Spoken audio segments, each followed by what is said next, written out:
So much for having me. I really appreciate it. I am here to share, my financial knowledge in a broader sense. So I'm sure you all get plenty of, the technical stuff via the various programs and resources that are available to you all. You're like, what is Lauren going to tell me about? She doesn't live in the UK. She doesn't know how money works over here. Um, but what I do know a lot about is organizing my finances as an athlete and trying to make a dollar stretch and really what it takes to try to get us to the next level and what we need to be thinking about in order to govern ourselves accordingly. So today, that is what I want to talk to you all about. So without further ado, let's get this party started. Hopefully everyone can see my screen. So yeah, so let me get, I have all the people's picture and got to get them out of the way. The lovely, oh, we're off to the, there we go. Okay. So today we're talking about winning with money, and I'm going to give you some tips for how to optimize your finances as an athlete. So when I think about ways to optimize finances, the first thing that kind of comes to mind for me is money mindset. So as athletes, we are already in the top 1% of people in the world as it pertains to ability. Our ability to be able to do our sport, our ability to be able to think outside the box, our ability to be able to focus and, not just focus, but to laser focus on something. I would say that we know that, mind is just as important, if not more important. I would say more important than body. So we go out and we do hours and hours of training to get, physically ready for whatever sport we compete in. But also, if we're not mentally ready, we can show up and look great and be super fit, but finish last. I've been a proponent of that. I've seen it happen in various sports, and I've also seen, somebody that people counted out, the underdog, etc. And, surely not the person in the best shape, dig deep, find something in their mind and really just get their mindset together to be able to succeed. So it is not different with money. Mindset is an incredibly important part of how you're going to best organize yourself. And so there's a quote. I don't know who the quote comes from, but it's pretty popular. We hear it all the time. It's watch your thoughts for they become your words. Watch your words for they become your actions. Watch your actions for they become your habits. Watch your habits because they become your character, and watch your character because it becomes your destiny.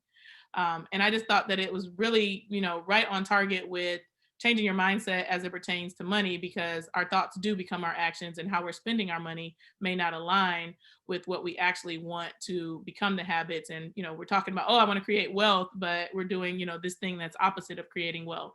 Or I want to, achieve this. I want to save X number of dollars a year.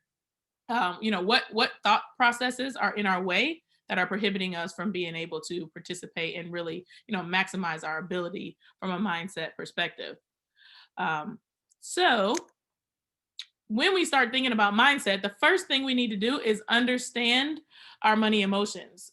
And so when we think about money emotion, it's a little touchy feely. People are like, I don't really like this kind of sort of thing. But, we really got to deal with the emotions that we have in order to be able to move forward. Like I said, not different than sport.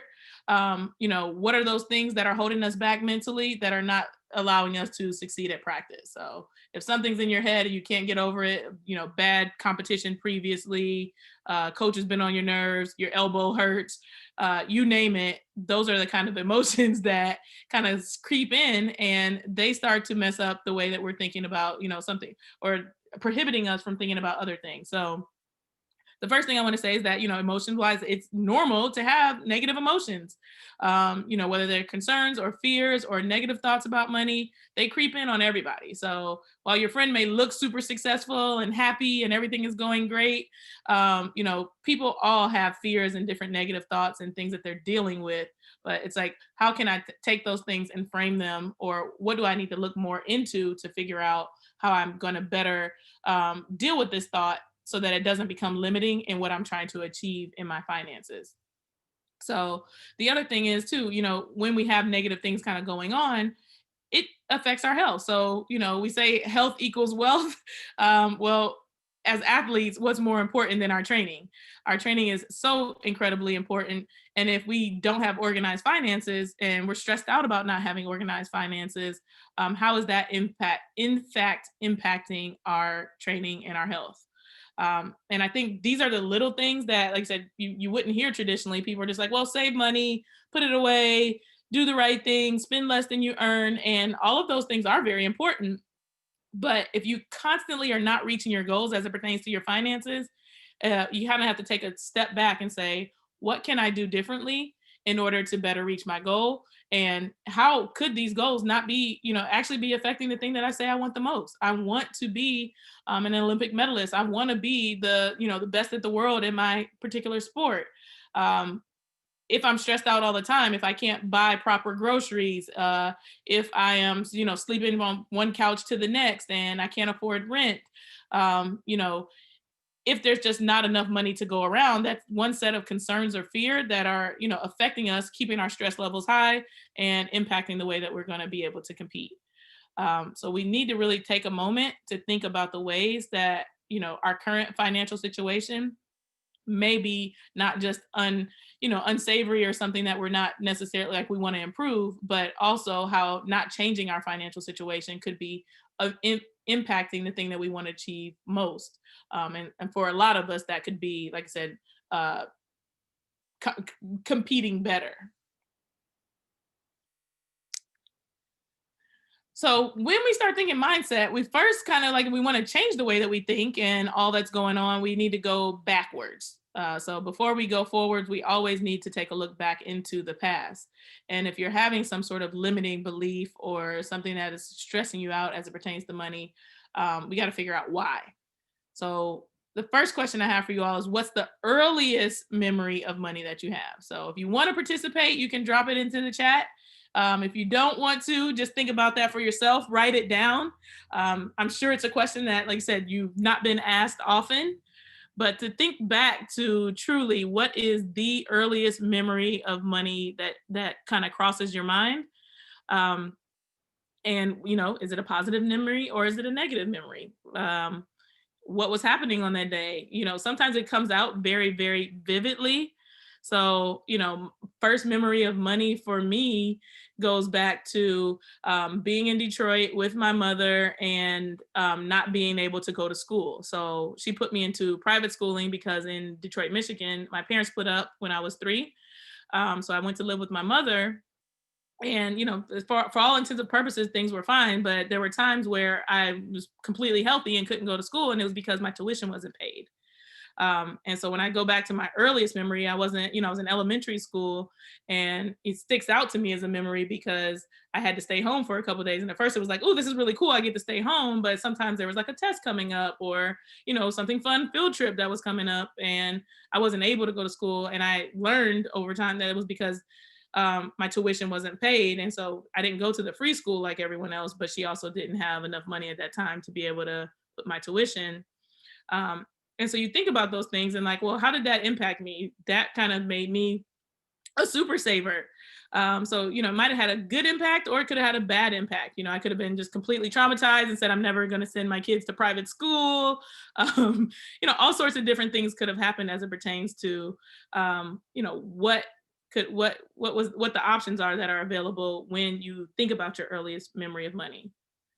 Kristen, did anybody write into the chat? Oh, there he goes. I can see it now. I was like, because I got all these windows open. There we go. Seeing how far 1 pound would stretch in a sweet shop. Yeah, see, so a happy memory. Yes. It used to stretch a lot further than it does these days. Right. Inflation is a thing for sure. So, but yeah, those like memories like that are things that like, okay, well, this money used to go, and like money goes so far, and you have a budget. So maybe you're a great budgeter because you realize like I wanted 5 things and I only had this amount of money. How could I work it to get, 5, 25-cent, 20-cent things versus, one thing that cost a pound. I know cents are not a cents a thing. Yeah. Pence or yeah. I don't know, but you know what I mean. Yeah. Then also she said earning money helped me understand money, or earning money helped me understand it. So yeah, to actually have it in your physical hand and, that you worked for this, and that, like I said, these dollars are, limited. They don't just, money doesn't grow on a tree. That's some like a money messages. So the second question even says, what are your money messages that you heard growing up? That was one that I heard all the time. Money does not grow on trees. So, as a kid, you might take that might quite literally if, you're of a certain age, but then you get older and you're like, okay, well, money doesn't grow on trees, but where does it grow? Like, how does it grow? Where do I get it? Um, and that might be something that you take with you and say, like, okay, this is a message that I have that, well, money doesn't grow on trees. Money, maybe money doesn't grow at all, and I need to hoard it as much as possible in order to keep it, because that's the only way I can get more of it. And so little things like that we don't realize play a big part into how we're managing our money right now. So we need to kind of think about those things, deal with them, think about how they make us feel. And it's something, like I said, you can do privately. You can ask all these questions of yourself, you can write them down, but it's important to reflect on things like this, because this is not the stuff like we're usually just like, money comes in, bills are due, let's keep marching along. But if I'm not really achieving my goals, I got to stop and think about what are the things that might be like holding me back from achieving them. And these could be some of the things, or these could be some of the things that are creating your really good habits. So this one I do want you all to answer. What are some of the things that you've worried about this year? So obviously 2020 has kind of thrown us for a loop. Um, Tell me about some of the things that you've worried about in 2020, in light of, postponed Olympics and pandemic and COVID and just tons of changes. And like I said, maybe you have an additional job and that job is no longer, something that was available to you, or they cut you from full time to part time. Um, when we think about where we've been, we got to think about like, okay, well, what were the things that happened this year that, it's not that far in the past, but it is still something that's in the past that is affecting how we're governing ourselves going forward. Um, so yeah, funding because of COVID. So like I just mentioned that the United States Olympic Committee's funding has changed because of COVID, and it sounds like maybe you guys funding has changed as well. That there's less funding available. Sometimes there was money becoming available because of COVID as well. So there's grant programs and assistance that's stepping in and helping people fill in the gaps. Decrease in work. A lot of us as athletes do speaking engagements to try to fill the gap, go out and talk to kids at schools and things like that. So when the world shut down, there was no one to go talk to. I missed out on a lot of self-employed income as it pertains to doing speaking engagements. I have them set up for, as an Olympian, and then I also had some financial ones set up, but all of them got put on hold, postponed, and then, I'd say more than half of them ended up being canceled. So some of them have been moved into 2021, but others, like, that's just money that I don't know that I'll ever be able to earn again. So then virtual took over. That is another thing that happened. Our whole world has gone virtual. We've got Zoom fatigue. I think many of us, we're tired of showing up and being on camera or not being on camera, and everything happened. We'd love to be in a room where we could interact and crack jokes and, see people's facial expressions and things like that. We got to think about all of the things that have happened and think about how can we think, positively if they are negative, to reframe how we want to move forward. But then also think about, the positive things that did happen, because we don't want to leave out the positive. I think that's the one thing our brain does. It goes immediately to, oh my goodness, these are 10 things I didn't get to do this year. These are all the awful things that happened. But there are definitely some good things that happened to everybody in 2020. And even in the past. So to be mindful that not everything is bad, that some things are good, and to think about how can I create more of those good situations in the midst of obstacles that I'm facing. So once we've gone back and we've looked into the past, we also need to turn ourselves and look into the future. To the present first before we look into the future. So where are you now? What obstacles are inhibiting you from reaching your financial goals? So what are the things that are in your way as it pertains to the things that you have as goals and what you're trying to achieve?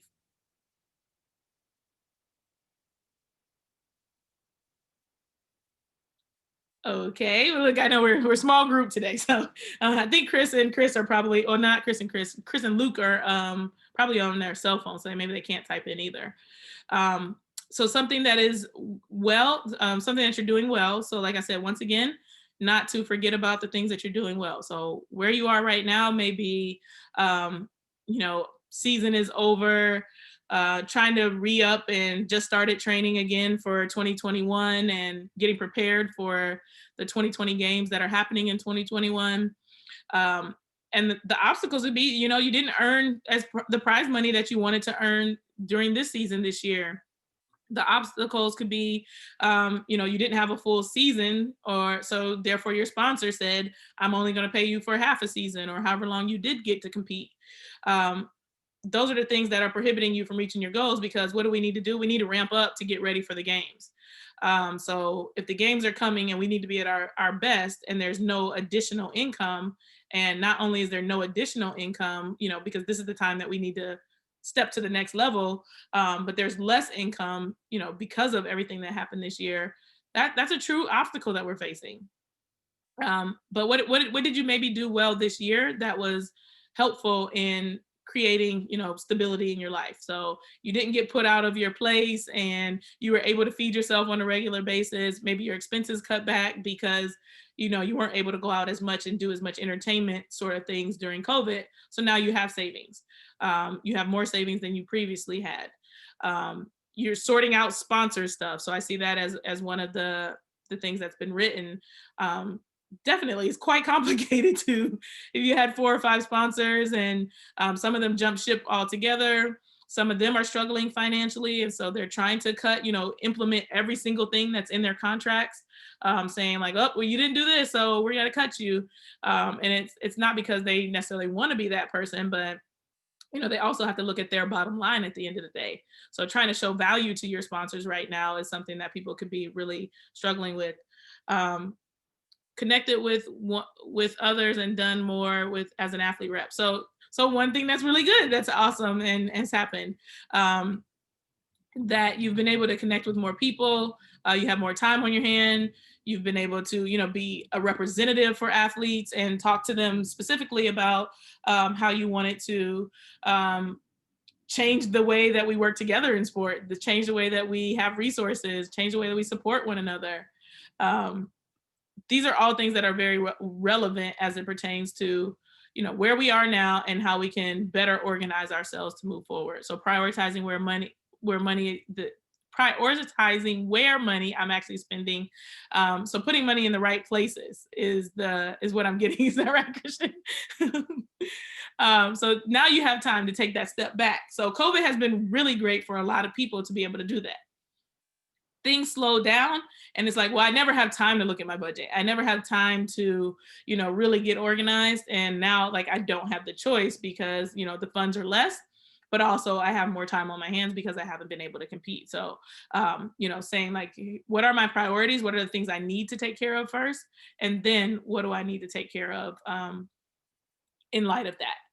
And so if you're doing all this kind of reflecting on where you are now and what things are different, then, one of the questions you also need to ask yourself is, based on the stuff that I'm looking at, and as I'm looking at my finances and seeing different things kind of pop out, and, oh, I'm able to save here. Oh, I spent a lot more over here. Does your spending align with your values? This is a question I ask my clients all the time, because we go through their budget, and we're overspending on a monthly basis, and they're just like, I can't figure out why. I only buy the things I need. And then we get down to the actual details of the numbers, and I say, you're spending 500 400 pounds on food on a monthly basis, and how does that feel to you? And there's no way. I'm like, well, how much do you feel like you're spending? You're spending, I feel like I'm spending 250. Well, we just did the math, we went through everything, and it's 500. So does that align with what is necessary, or is that, something that you're maybe spending a little bit now, too much on? So what does it look like for your spending to actually align with your values? Is it a lot of alcohol in your budget? Is there a lot of, dance parties, those sorts of things? And when you look at your budget and you see it and you say, oh, okay, well, I actually spent 100 pounds on like just hanging out with friends, is there some free things that I can do to hang out with my friends? Or, am I hanging out too much in light of what I'm trying to achieve in my performance? So what did I say earlier? how is your financial situation affecting your health? So you're stressed out, there's no money left over at the end of the month, but then you go back and you look and you're like, well, I had a really good time 4 weekends in a row. um, Maybe sport is suffering because you've been out every single weekend, in addition to your financial suffering because you've been out every single weekend. Only you get to decide those things, though. So this is not me, I'm making up scenarios here. This is not anyone judging what your values are. You have to decide. Like, it may be that my friends are very important. I don't have any family nearby, and that's the only time I get to socialize because I work out all week long, and the coach has really long hours, and after I'm done with training I get my massage, and then I've got to go to physical therapy, etc. So you get to choose, but the first thing you have to do is kind of take inventory to say, where am I now, to know whether or not your spending is in fact aligning with your values. Uh-oh. Click the right button. There we go. And so the other thing we need to consider as we try to get financially organized is who is on our team. So in the same way that we have teammates, and some people don't make the team because they're not the best fit for what we're trying to accomplish, we need to have a financial team and a team of people around us that is going to help us succeed at our goals. So the question here is like, do you feel like you have the right people to help you accomplish your goals? So take a minute here and think about who you're surrounded with on a regular basis. Is that your parents? Is it your siblings? Your teammates? And what kind of decisions are those people making? And what kind of decisions are you making? So if you are paycheck to paycheck, there's no extra money left over. Is everyone around you also paycheck to paycheck and no money left over? Is everyone else around you spending X number of dollars on dining out each month? Are people always kind of like, well, you only live once, yay, YOLO, let's go get drinks this weekend, sort of thing. What are those things that your inner circle is saying? And if you think about it, are they helping you reach your financial goals, or are they holding you back from reach those financial goals? So we all have that fave five set of people that are consistently around us, and we're more likely to behave similar to them than we are to behave differently. So are we not reaching our goals because the people around us are not reaching our goals, and we don't have anyone encouraging us to do that? And how can you build a team? The same way that you have a team in sport, how can you build a team of people that are all trying to reach their goals?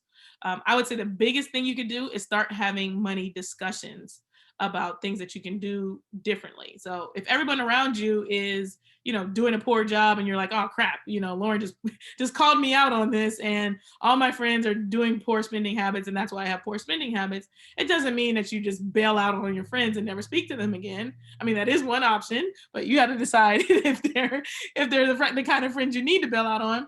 Why not instead though say, hey, how can we all get together? Like, can we have a budget night instead of a barbecue night, sort of thing, or whatever it is that you like to do? Let's all get together and start talking about how to better organize our finances. Let's talk about the things that we're doing right. You don't have to abandon the same way you wouldn't abandon your teammates. Like I said, some people are not going to make the team and they got to go, but there's also like, where I am weak, you can make me stronger, and where you are weak, I will make you stronger. So let me tell you what I know about finances. And can you share with me what you know? And let's kind of hold each other accountable so that we can all win with money. So it's a very, like I said, these are kind of touchy feely woo woo sort of things, but these are real practical things that you can implement in your life to make the people around you more financially stable and make yourself financially stable.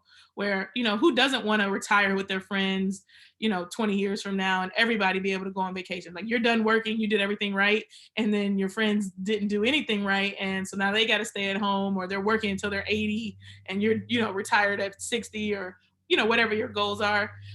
You don't want to leave behind the people that you care about. So it's important to start having these conversations with them, and start having the conversation so that you can improve, like you said, the environment around you. If there's somebody in your environment that's doing really awesome, to ask for their help. Like, they care about you, they're happy to share their information, share what they're doing right, share their budgeting techniques and things like that. So it's, not one size fits all where you need a financial planner exclusively, or you can't do better with your finances. There's plenty of information that you can get online. but your inner circle is the best resource that you have, to be able to make meaningful change and learn things about finances. So yeah, so it says take a minute to consider. Hopefully you guys thought about that a little bit and wrote some answers down. So now we got to take some action. We got our mind right, and we're like, okay, I'm ready. I've done some of the hard work of changing the way that I'm thinking about money. What do I need to be actually doing with my money, Lauren? So give me some realistic things that are necessary for me to be able to win with money.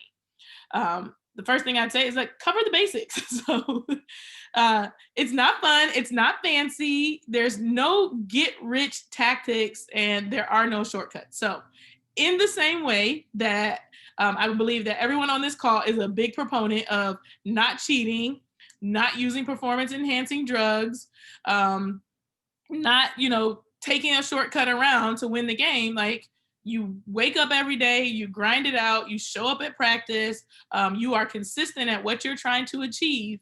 And that is the thing that helps you get to where you need to go. So there is so often that people are just like, I'm tuning into this financial thing because I'm hoping to double my money. I'm tuning in because I know there's some great secret that I'm missing out on, and I'm hungry for that knowledge. Like, what's this thing that I'm missing?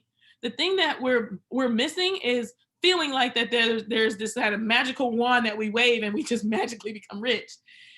We become wealthy over time, and you do it one day at a time, one saving dollar at a time, one moment at a time. If we really want to succeed at what we're trying to achieve financially, we just need to be patient. In the same way that as we set up our goals for 2020, we decide, I got to show up to practice. I can't show up at practice once a week and think that I'm going to win the Olympic Games. I need to show up every day. Some practices are going to suck. I'm going to be sore the next day, but I'm going to continue to show up each and every day, because the only way is to build a strong foundation so that you're ready to go at go time. So what are the basics? Basic number one that 98% of people are not doing still: creating a budget. So most people are like, yeah, I kind of know. I mean, I know what my bills are. I know how much I make on a monthly basis. Some people don't know that either. So if you're one of the people that doesn't know that, you're not alone. There are plenty of people that are not tracking their finances at all. They're just kind of like, money comes in, money goes out, and it just works. But if you don't actually tell your money where to go, you will always be wondering where it went, because you don't have a clear, concise way. When you write it down, you make it real. So we're going to talk a little bit more about budgeting and what that looks like, but you have to have this budget as one of the baseline things that makes you have organized finances. So, money comes, where money is going, and you can redirect it accordingly when necessary. Oh, I don't have enough to buy my training equipment. Let me reallocate some dollars from, my hangout fund budget to get this extra piece of equipment that I need, or do this extra thing that I need to. It's really hard for people to find the money when they just look at their bank account and they're just like, I don't have enough. And they don't have a clear plan for how to get enough to do whatever it is that is their goal. The other thing I would say is to save something first. So the term I like to use is pay yourself first. Every time money comes in, the first thing you should do is set something aside for yourself. So I know that as athletes, like you said, we come from all different, we're elite athletes on the highest level, but there are various levels of earnings as well. I know Olympic gold medalists that are still, struggling to get by day to day, still working, full-time and or part-time jobs. And then there's kind of the Usain Bolts of the world that make, multi-millions of dollars. And, the one thing that behind the scenes other people are not seeing is that, there is a big gap between the various ways that people earn, how much they're earning, and how they're able to make a living. So no matter if you're the $30,000 earner or the $300,000 earner, you're able to save something by simply choosing to save something. It's not about how much you have. It's about deciding that I am worth it. I can do this. And there is something that I can set aside. And I have gone through exercises with people who have very limited funds and said, we're going to save $5 a month. And they're just like, well, what's the point of even saving? Like that's nothing, Lauren. Nothing adds up to something. Like it's not nothing because it's $5. You know, regular math is, you know, zero is a real zero. Five is five. And so next month you got 10, the following month you got 15. And where are you? You're better off than you previously were because you had zero in that bank account. So it's not too little to start somewhere, but you need to start the habit and saying that, you know, I got $100 in, I am worth it. I'm going to put $5 aside for myself. It maybe you got to spend that whole 95 and you're just like, whoo, this is a struggle. But if you only got 95, you would have made it work, right? So if you pretend like that 100, you know, that 5 of that 100 didn't exist, you'll be fine.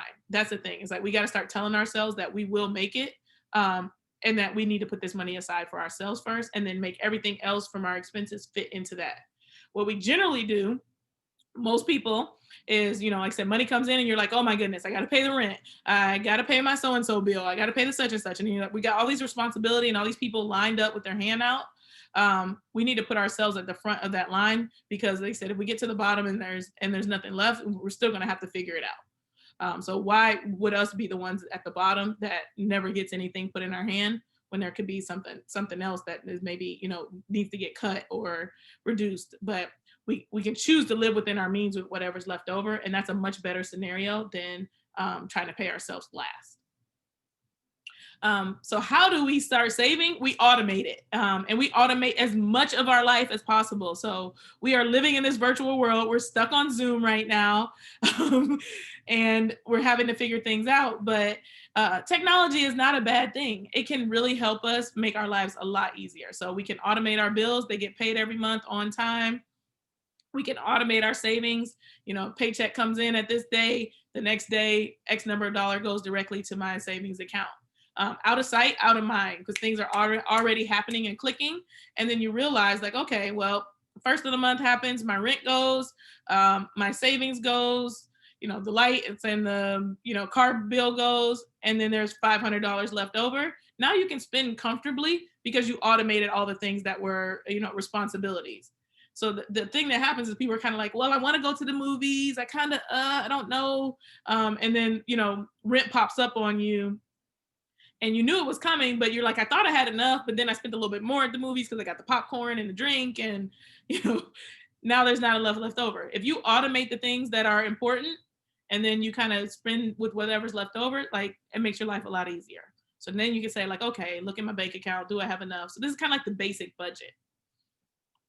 And then the other thing, like I said, as it pertains to covering the basics, is like, don't complicate your life by trying to do, like I said, it still falls into the get rich quick tactics, but these alternative investments. So frequently athletes come to me and they're like, I want to open a barbershop. You know, my friend's really good at cutting hair, and, you know, people are always going to have to get their hair cut. So you know, this would be a great investment. Well, what do you know about opening a barbershop? What do you know about, you know, renting and owning a business and leasing land from someone? You know, what are all the different things that go in? Are you an expert at any of those things? And do you have any real passion around it? And you're like, no, but, you know, everybody's got to get their hair cut. This is a surefire way for me to get money, and it's going to just be piling up and coming in. You know, that's what we kind of consider when we think about these alternative investments. Bitcoin is another one. All kinds of things, coins, like, you know, silver coins. And there's like these things that we didn't take care of the basics first. And then we're trying to go around. Real estate is another. Everybody wants to get passive income by doing real estate. So we think about these things, and it's like, it's not necessarily no, you know, no might be a stretch, but before you think about doing some sort of other investment, are you doing the basics? Did you put money away for your retirement? Do you have a proper emergency fund? Are you able to save on a monthly basis? Do you have any debt that needs to be taken care of? You know, these little apps, there's like Robinhood and Acorns and all sorts of different kind of things like that people are using to kind of automate, or, you know, start investing a little bit here. And they're like, oh, I'm going to make my money work for me. Well, if you don't have a savings, emergency savings, and you don't have, and you have a bunch of debt, you know, to try to make that money work on your behalf in some investment sort of thing, is not the best strategy, because you're probably paying double-digit interest rates on that credit, or a higher interest rate than you're actually earning on having that money invested. So before you do anything that seems to be alternative, use the normal things that are available. Use the retirement accounts. Use the, max out any kind of savings vehicles that you have available. And then look at, okay, I'm saving everything I can in the normal kind of vehicles that exist, and I still have money left over. Now let's take a look at something else. But to just try to get rich quick, not a good idea. And so then the last thing that comes into the cover the basics sort of thing is do research and ask tons and tons of questions. This is a very basic thing that a lot of people skip out on. It's just like, I don't have time to learn. Someone told me that this was a great idea. I just feel like it's good. I hear it all the time, and they don't actually do any real research into, what's the best way to pay down debt. What should I think about before I purchase a home? How can I better, put money away? Is it a savings account or an investment account? What's the difference between the two? How much risk am I taking on if I open an investment account? These are questions that, you have, instead of just like, they say everything makes it easy now. You just click, click, click, and it's open and you're doing it and you don't really know what you're doing. Hit the pause button before you make any decisions and go do some research. And not just research, good old fashioned Google is a great way to do research. But you can't just take the word for the first thing you Google, because we know everything on Google is not true. I know it is a harsh reality, but it is not all real, everything that Google is saying. So read a couple different things from a couple different points of view before you decide to make a financial decision. And then also ask questions. So we talked about this previously. Ask your friends questions. Hey, are you putting money in this kind of investment? Have you ever opened one of these accounts before?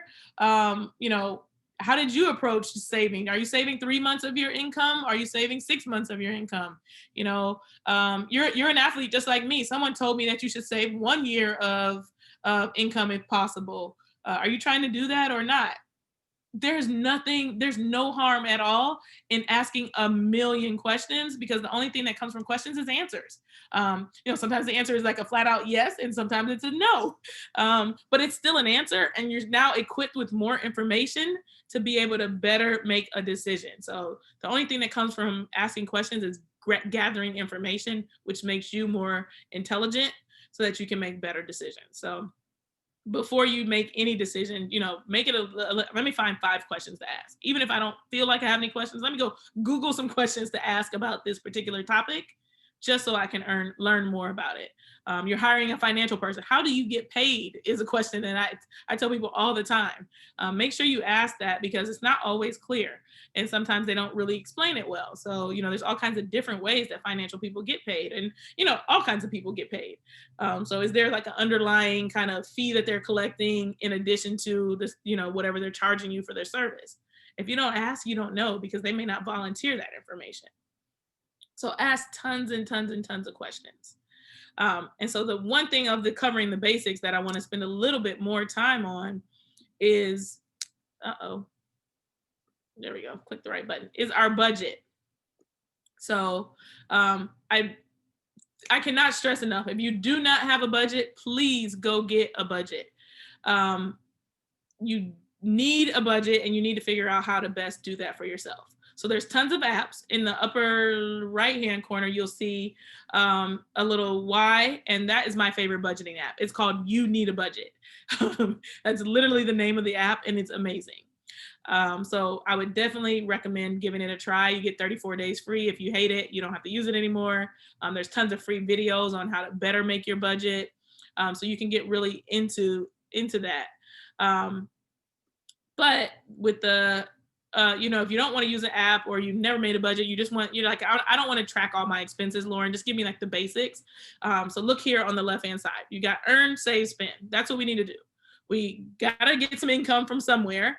So I assumed you could get like 2,000 pounds a month. We got to save some of it. So savings rate, as in general, you try to get your savings rate around 20%. Like you said, sometimes as athletes, and we're working on a very limited income, and we got to pay bills and do for training, Like, it's not realistic. So find the number that works for you, but save something. Save something and know that your goal when you get a regular income and you feel like you got your footing and your backing is to save 20% of your income. And then spend. So spend money on the things that are going to be important. And so, like I said, one of the things we need to do as well is like we have fluctuating income. This is what our income looks like as athletes, right? Constantly going up and down. How do we make our income stable? You got to get this budget, understand what your expenses are, and then build the budget based on that. So if you actually have $2,000 of expenses a month, start paying yourself $2,000. Put money in a separate account and say, if when 4,000 comes in, I know I have money for, the next 2 months, but you only put 2,000 into this account and then you make it work. So you have a separate account where money's kind of the holding area, and then you move money into, the personal bills, take care of things account. And then you also have your savings account. So you should have, one that's the holding area. Like I said, sometimes it's like a business account, depending on what your situation is, but just one that's a holding area, one that is my regular monthly amount that I'm going to spend. And then you also have your savings account. So you earn 2,000, you save 400 ideally, and then you have 1,600 to spend. Well, how do you spend that 1,600? So we generally recommend that you do 50% toward fixed expenses. So when I say fixed expenses, think about the things that are like your obligations. And for us heading into 2020, rent is going to be an obligation. We've all got to keep a roof over our head in some sort, form, or fashion. But as athletes, we've probably got obligations pertaining to our sport.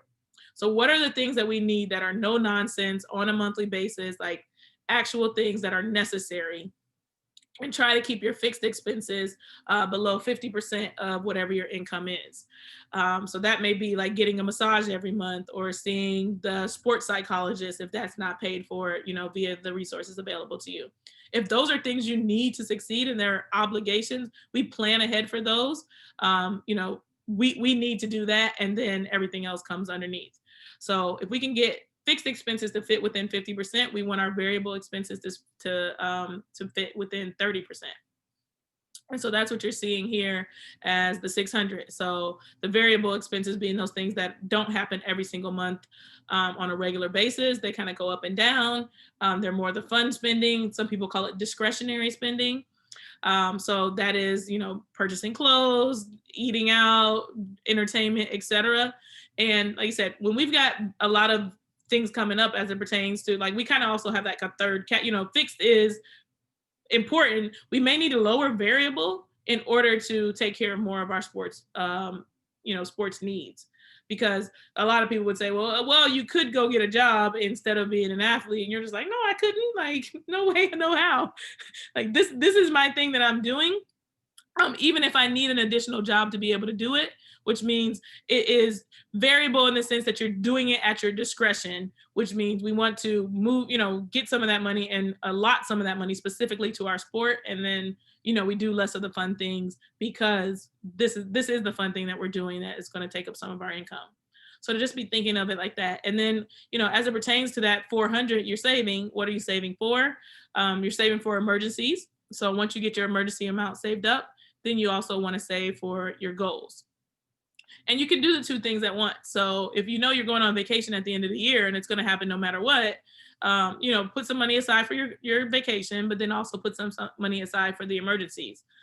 You want to kind of, like I said, separate those things out because you don't want to keep dipping into your savings. And, going to a concert is not an emergency. You want your emergency fund to be there, to be stagnant, to spring into action when you have an emergency. But then you also want, some additional money set aside for goals. So this is another area where you could separate accounts again so that you're not commingling and mixing it together. Some people that gets a little bit overwhelming. You're like, oh my God, I got 4 accounts now. Other people, they're like, I'd rather have it separate so I know exactly what's what. So this is kind of the baseline budget. Money comes in, save 20% of it, spend the other 80%, but then think about how I need to spend it.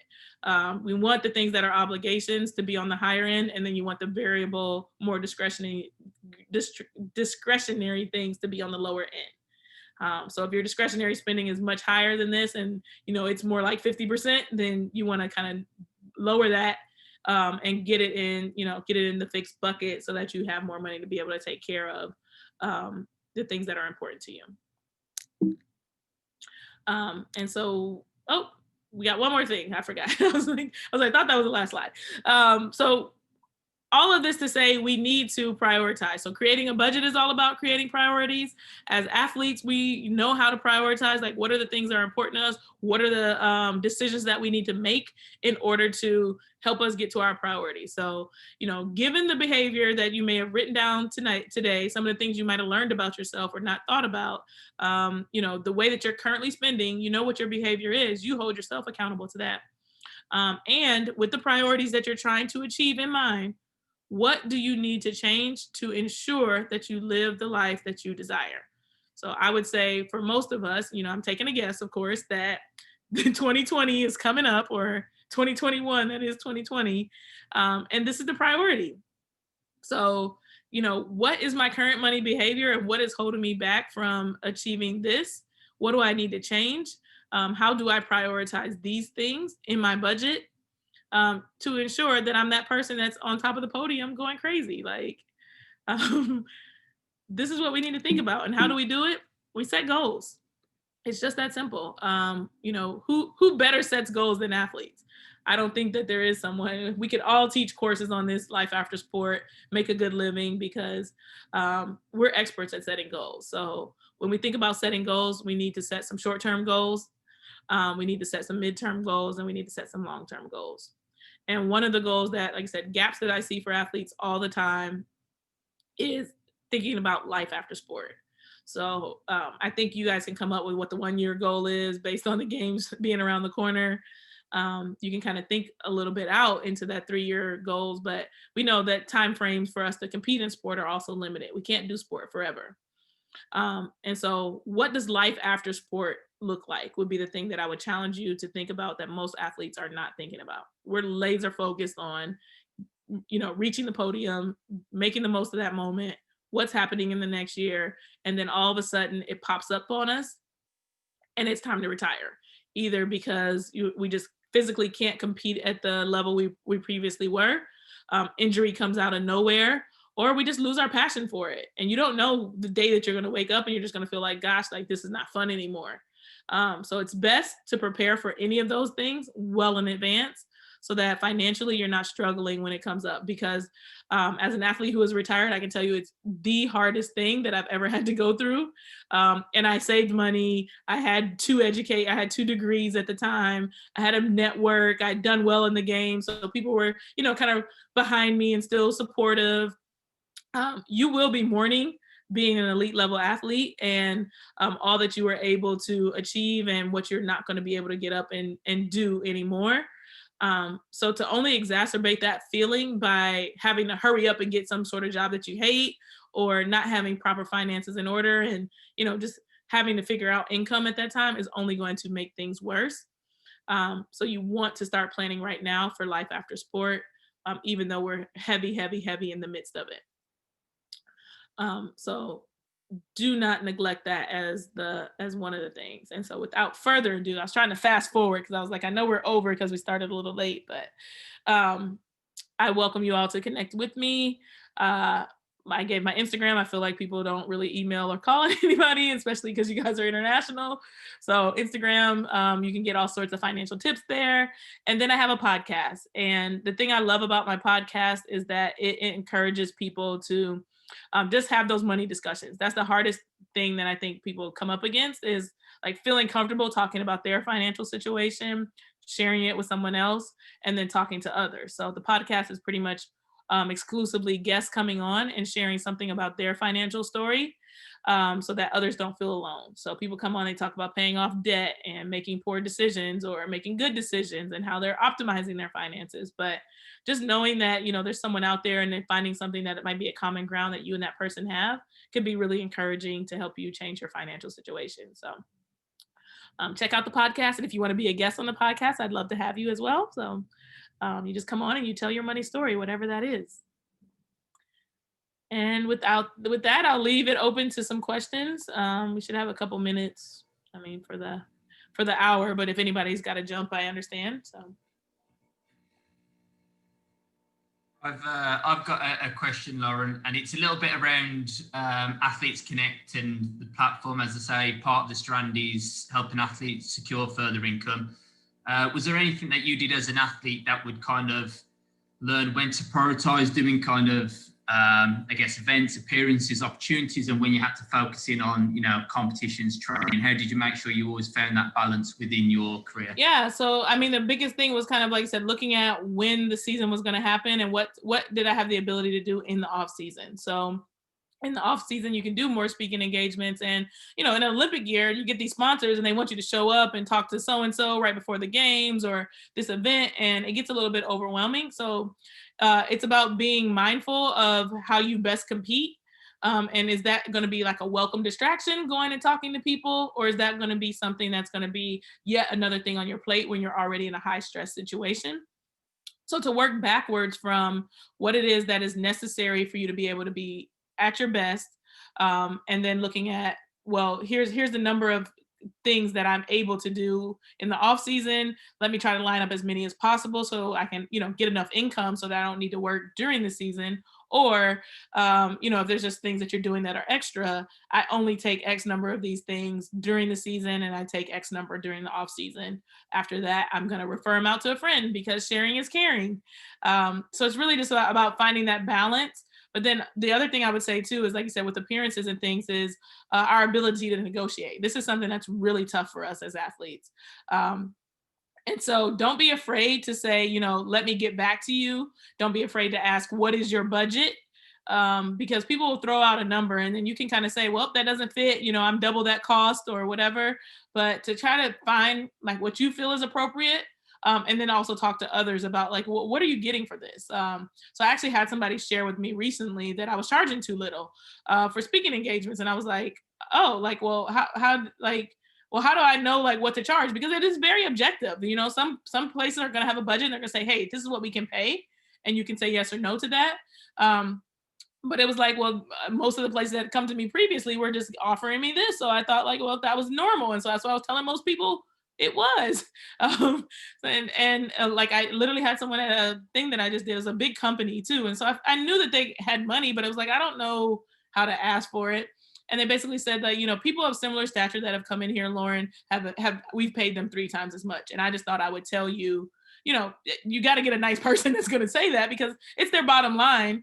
But at the same time, if you never have that conversation, you never ask anyone, you never say anything about it, then you just don't know. So to make sure you ask what the budget is, you can even ask, what have you paid other people? Because that puts the burden on them to lie or tell the truth.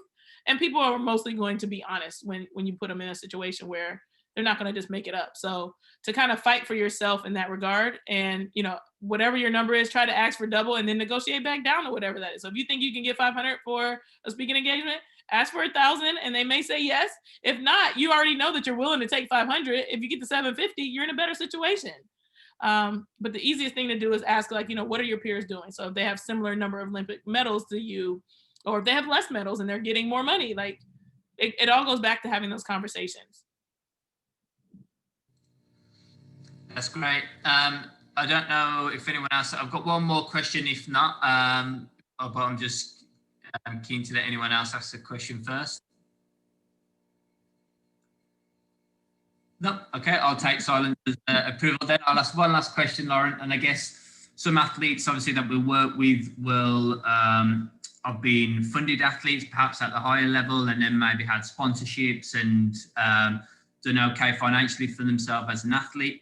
What was kind of the best thing that you did as an athlete to kind of prepare yourself to maybe once you move off that kind of level of funding or income to then perhaps going into the working world and kind of making yourself aware that potentially you might not be able to make that same amount of money, or you might have to decrease or have a change in lifestyle, or those sort of things? Was there anything you did to prepare yourself for that initially? Yeah, the best thing, like I said, would be to stabilize your income. So get a set amount that you need. And so, like you said, when income went up, so as a 100-meter sprinter, I got to earn hundreds of thousands of dollars.